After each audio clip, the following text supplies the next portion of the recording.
Bonjour à tous, je vais revenir sur le match de ce week-end contre Dieppe et en tout cas d'essayer d'analyser, en tout cas donner mon analyse et celle du staff sur ce match-là. En effet, c'est notre plus grosse défaite, c'est la première fois qu'on prend 3 buts dans un match. De nouveau, puisque je crois que ça doit être la troisième ou quatrième match d'affilée où on prend le but. On prend un but au bout de 2 minutes ou 3 minutes, donc voilà. Mais je suis à peine surpris en tout cas de cette fin de saison. Ça fait 2 mois qu'on est maintenu et on a eu la chance d'être maintenu très rapidement puisque très peu d'équipes pouvaient avoir, en tout cas, se targuer de cette situation. Et la place de deuxième est acquise aussi depuis déjà quelques temps. Et on joue contre des équipes qui ont besoin de points, que leur saison n'est pas terminée.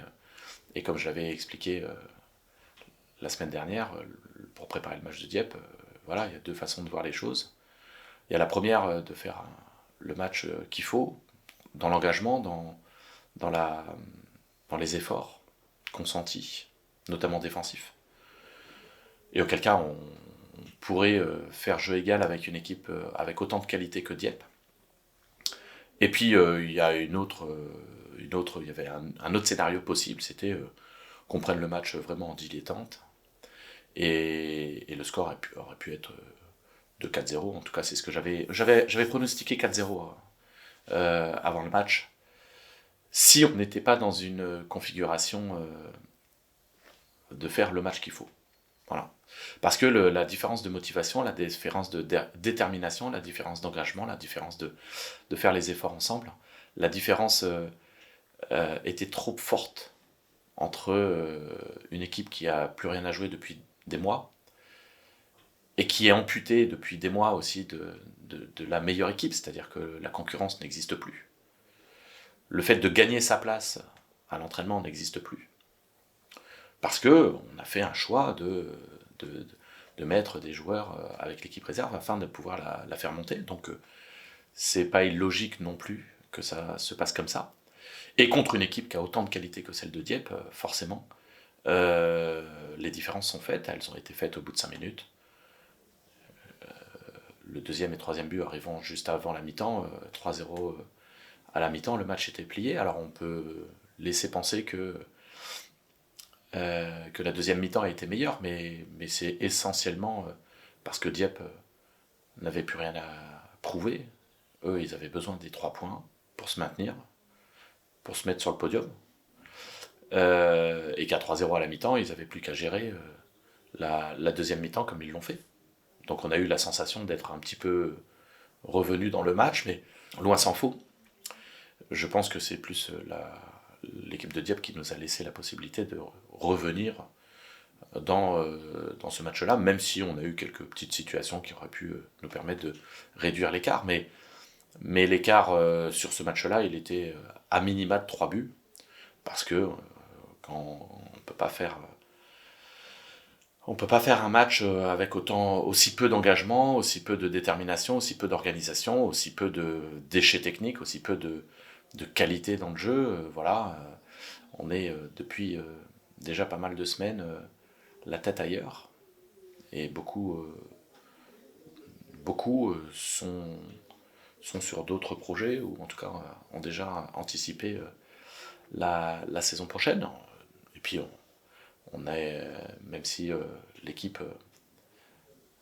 avait un avant-goût de joueurs qui ont participé régulièrement à l'équipe de N3 cette année, voilà, on n'a pas d'arrière droit, on est obligé de mettre un gaucher à droite, on n'a pas de gardien, on n'a pas de banc, donc c'est pas illogique que ça soit que les différences soient faites. Donc le scénario était quasiment connu avant le match.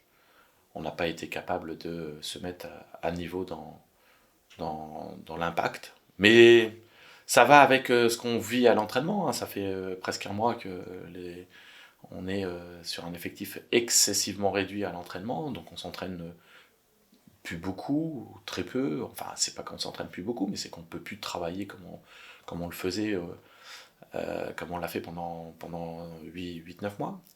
On fait, voilà, on fait de l'entretien, mais du coup, on le paye forcément sur les matchs du week-end. Et depuis qu'on a pris cette décision-là, force est de constater que on n'a pas gagné beaucoup de matchs. Un petit point sur l'effectif. Une nouvelle fois, on va préparer le match de Alençon avec beaucoup,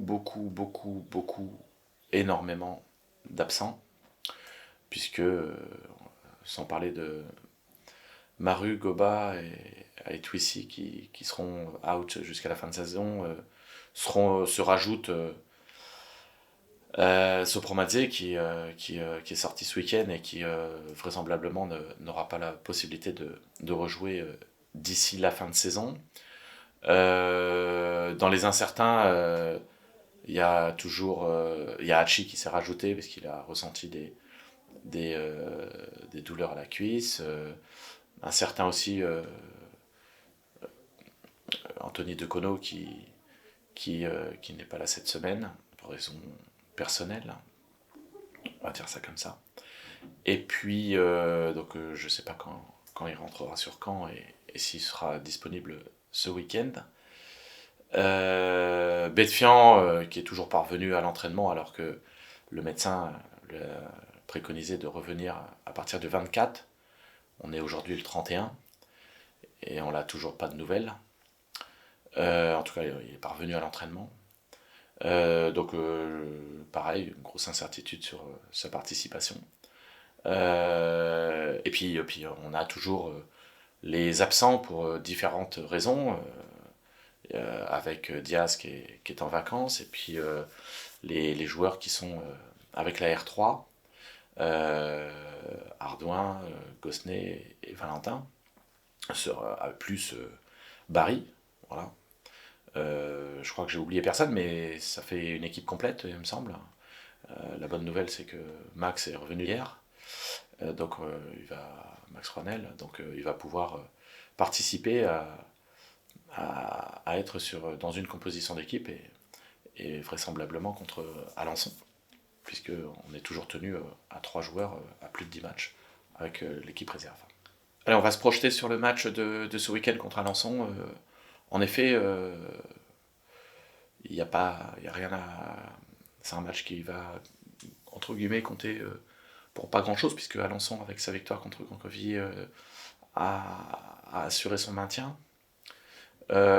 Puisque quoi qu'il arrive, il y a un Gonfreville-Saint-Lô, donc forcément, il y aura une des deux équipes qui va perdre des points, et du coup, avec les 36 et les 3 points d'avance, ils sont assurés. Et puis nous, ça fait bien longtemps, on le sait, qu'on n'a plus rien à jouer depuis très longtemps. Donc l'objectif, ça sera de faire un dernier bon match pour éviter que cette saison, que cette très belle saison se termine un peu en dilettante. Voilà, c'est un peu de gâcher, entre guillemets, cette très belle saison, mais on l'a déjà plus ou moins gâché puisqu'on a fait le choix de faire monter l'équipe réserve et c'était important pour le club de réduire l'écart comme on l'a dit. Et ça me fait penser que, ne serait-ce que pour répondre à l'interrogation de Seken, euh, le choix restera de laisser les 3 joueurs, Ardouin, Gosnay et Valentin, avec la disposition de l'équipe réserve ainsi que Barry, puisque il y a encore une demi-finale de Coupe des réserves, et ce qui permettra de jouer. On a encore sur les tableaux avec la Coupe de Normandie, le choix du club a été de favoriser malgré tout cette demi-finale de Coupe des réserves Donc ça veut dire que tous ceux qui vont jouer contre Alençon ne pourront pas jouer avec l'équipe en coupe des réserves. Donc on va rester sur notre stratégie qui existe depuis 2 mois, c'est-à-dire de favoriser, en tout cas de donner priorité à l'équipe réserve et de laisser l'équipe première continuer le dernier match et puis d'avoir malgré tout une équipe à Grand-Quevilly, mais l'enjeu sera plutôt d'avoir une équipe compétitive contre la réserve de Verson, afin de pouvoir accéder à la finale avec cette équipe et de pouvoir, ou en tout cas de penser qu'on puisse à récupérer un titre sur ce côté-là. En tout cas, c'est le choix qui a été pris par le club. Donc, en termes de joueurs, c'est pour ça que les 3 ou 4 joueurs que j'ai cités qui seraient absents pour cause d'aller avec la réserve, même si on n'a plus rien à jouer sur le dernier match en termes de points, ils vont quand même jouer ce week-end avec la réserve afin de pouvoir participer la semaine d'après à la Coupe des réserves et voilà, donc c'est le choix qui a été fait et on va s'adapter pour avoir une équipe, je l'espère, malgré tout compétitive contre Alençon, mais puis aussi d'avoir un nombre suffisant de joueurs contre Grand-Quevilly, parce que il faudra aussi faire attention, tous ceux qui vont jouer contre Grand-Quevilly ne pourront pas jouer non plus la demi-finale de la Coupe des réserves, donc ça, on va être encore très just en termes d'effectifs pour la fin de semaine, et puis sur la semaine prochaine où il y a 2 matchs de coupe qui sont prévus, et peut-être un 3e, puisque si on se qualifie malgré tout à Grand-Quevilly, il y aura un match qui suivra dans la foulée. Je vais répondre à la question de Seken concernant l'avenir personnel de Malcolm et Zourab, qui sont sollicités. Pour l'instant, il n'y a pas de confirmation qu'ils aillent dans un club de national. En tout cas, voilà, d'une part parce que le national vient juste de terminer son championnat, qu'il y a encore beaucoup de choses à faire. Donc voilà, après, ils sont sollicités, certes. J'ai pas d'informations plus que ça sur leur destination, mais je pense que c'est 2 profils complètement différents. Il y en a un qui est peut-être plus à même de jouer tout de suite en national, parce que il y a voilà, entre Malcolm, enfin moi, je vais revenir sur les profils, mais dans un premier temps, moi je suis très fier, parce que c'est 2 joueurs que j'ai récupérés en R1 et qui a énormément progressé, et il me le dit régulièrement. Donc ça prouve que le travail a été effectué et qu'il a bien écouté, et que cette saison a été très intéressante, et je pense à Zourab. Et puis Malcolm avait aussi des sollicitations l'année passée pour partir. Après en avoir discuté avec lui, je lui avais laissé entendre que passer une saison supplémentaire et confirmer sa saison intéressante de l'année passée lui permettrait de pouvoir faire autre chose la saison d'après. Ce qui est le cas. Et c'est 2 joueurs entre guillemets, qui m'ont fait confiance. Et ils en sont d'une part reconnaissants dans le sens où ils ont progressé. Et quelque part, ils vont pouvoir individuellement faire autre chose dans leur carrière. Maintenant, ce qui est un peu dommageable, c'est qu'à partir du moment où nous, on n'a plus grand-chose à jouer, il y a eu des trous d'air, entre guillemets, et que la saison, je parle notamment voilà, qui ne sont pas été toujours dans les performances toujours très régulières, mais voilà, ces 2 joueurs ont de la qualité pour aller jouer au-dessus. Je pense que Malcolm est peut-être un petit peu plus prêt pour aller jouer, ou en tout cas s'inscrire dans un club de national, parce qu'il a un profil atypique qui certes énerve certains à l'intérieur du club, et sur ces certains comportements qu'il peut avoir, mais ça reste de toute façon un joueur atypique que les, que les clubs recherchent, parce qu'il voilà, même s'il fait des prestations de temps en temps dans son match qui peuvent être en dents de scie, il arrive quand même à créer du danger et à provoquer un joueur qui permet trouver de faire des différences lorsqu'il est dans un jeu collectif aussi abouti, mais ça reste son jeu. Mais voilà, c'est quelqu'un qui peut certainement rentrer dans un groupe et de national et pouvoir y jouer, et en tout cas apporter quelque chose. Avec Zourab, pardon, je pense que il a fait sa première année en National 3. C'est un jeune joueur et je pense qu'il a encore besoin de passer un cap et par une case National 2 en jouant et faire une saison complète afin de pouvoir ne pas arriver dans un groupe trop haut, national, surtout dans le milieu de terrain où il y a toujours beaucoup de monde, il y a toujours beaucoup d'anciens, où il y a toujours des patrons, d'arriver dans un groupe et de peu jouer, ou en tout cas jouer moins.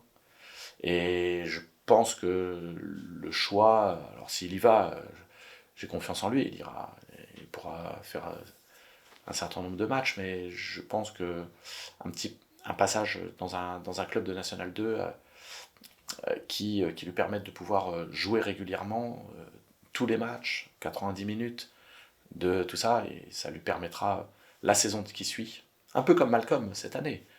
Au lieu d'aller très vite, trop vite, de rester à un étage peut-être inférieur, mais par contre de jouer, de montrer ce qu'il est capable. Et là, je pense que Zourab, une saison supplémentaire, c'est sa première saison en National 3, une saison supplémentaire en National 2, par exemple, lui permettrait de vraiment passer un cap, de continuer à progresser, afin de pouvoir s'imposer dans un club de National, voire de Ligue 2. Parce que quand on vient d'un club de National 2, les clubs de National ou les clubs de Ligue 2 n'ont pas peur, parce que le championnat est très, très fort. Sinon, il va rester peut-être un joueur, oui, qui a fait une bonne saison en National 3, Normandie, qui ne donne pas forcément de choses vraiment significatives pour un club de national, ou en tout cas pour en faire un titulaire indiscutable, ou de bâtir une équipe autour d'un profil comme lui. Et ça n'a rien à voir avec ses qualités, bien au contraire. Mais son statut pourrait être différent, alors que Malcolm a déjà fait une deuxième saison, a peut-être fait une troisième, c'était même sa troisième saison, puisqu'il avait commencé à jouer les années Covid, avant de se blesser. Donc voilà, c'est pas tout à fait les mêmes profils, et je pense qu'il y en a un qui a besoin de passer par une case, en tout cas un palier supplémentaire pour continuer sa progression. Et comme il est un petit peu plus jeune en plus, ça sera pas à son détriment, bien au contraire. Je pense que ça lui permettra.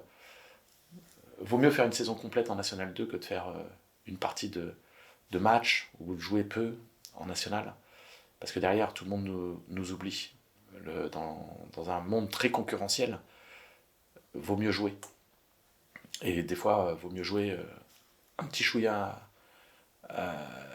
en dessous, mais de jouer. Donc voilà, en tout cas, moi je suis très fier qu'il y ait des garçons comme ça qui ont pu se sortir, enfin en tout cas sortir, se montrer. Et puis j'en suis d'autant plus fier que c'est des garçons qui sont de Caen et qui sont là dans la région, qui ont joué dans la région et on a pu les faire progresser avec le staff pour leur permettre de pouvoir vivre d'autres aventures, en tout cas s'ils le souhaitent, parce que c'est pas dit qu'ils restent aussi à la GECAM pour l'instant, à ma connaissance. Ils n'ont pas donné d'accord à qui que ce soit, mais ça sera peut-être rapide, mais pour l'instant, j'ai pas plus d'informations, mais en tout cas, ils ont le niveau pour aller jouer un cran au-dessus, voire deux crans au-dessus.